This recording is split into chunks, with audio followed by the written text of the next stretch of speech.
باللہ من الشیطان الرجیم بسم اللہ الرحمن الرحیم وما ارسلناک الا رحمتا للعالمین۔ اللہ پاک نے انبیاء علیہ السلام کی جماعت کو جو نبوت دی تو ساتھ میں دلائل دی، کیونکہ اگر اتنا بڑا دعویٰ کرے کہ میں نبی ہوں تو ظاہری بات ہے سامنے والا فوراً دلیل مانگے گا، تو وہ دلیل پیش کرنی پڑے گی۔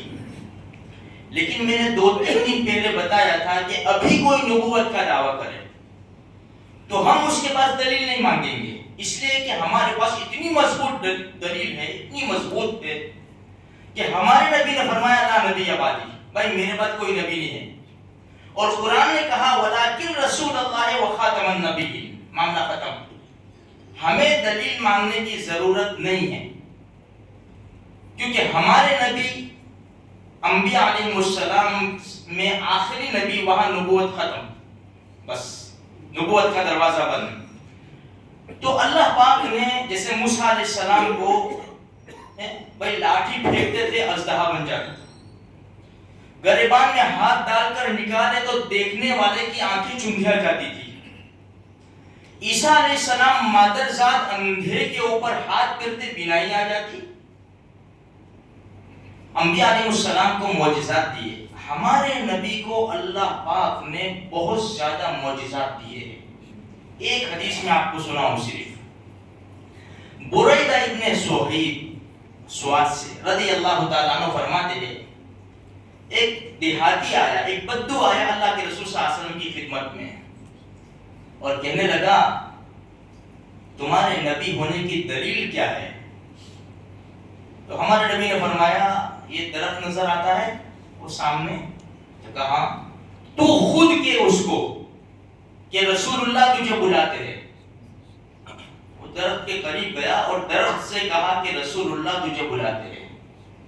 درخت داہنے بائیں مائل ہوا اور زمین کا سینہ چیرتا ہوا اللہ کے رسول کی خدمت میں حاضر ہوا اور کہنے لگا السلام علیکہ یا رسول اللہ، اللہ کے رسول آپ پر سلام ہو۔ پھر دیہاتی نے کہا جا اپنی جگہ لوٹ جا، درخت چلا گیا۔ اب یہ دیہاتی کہنے لگا ہمارے نبی سے اے اللہ کے پیارے رسول آپ اجازت دیں میں آپ کے سامنے سجدہ کروں۔ امام الانبیاء نے فرمایا میری شریعت میں اللہ کے علاوہ کسی اور کو سجدہ کرنے کی گنجائش نہیں ہے، سجدہ ہوگا تو صرف اللہ ہی کو ہوگا اور کسی کے سامنے سجدہ نہیں ہو سکتا۔ تو پھر کہنے لگا یا رسول اللہ اتنی تو اجازت دے دے کہ میں آپ کے ہاتھوں کا اور پیروں کا بوسہ دے دوں۔ ہمارے نبی نے اجازت دے دی اور اس نے بوسہ دیا۔ اسی لیے بھئی آج ہمارے پیر ہوتے ہیں، بزرگان دین ہوتے ہیں، ماں باپ ہوتے ہیں، لوگ ان کے ہاتھوں کا بوسہ دیتے ہیں، یہ جائز ہے، حدیث سے ثابت ہے۔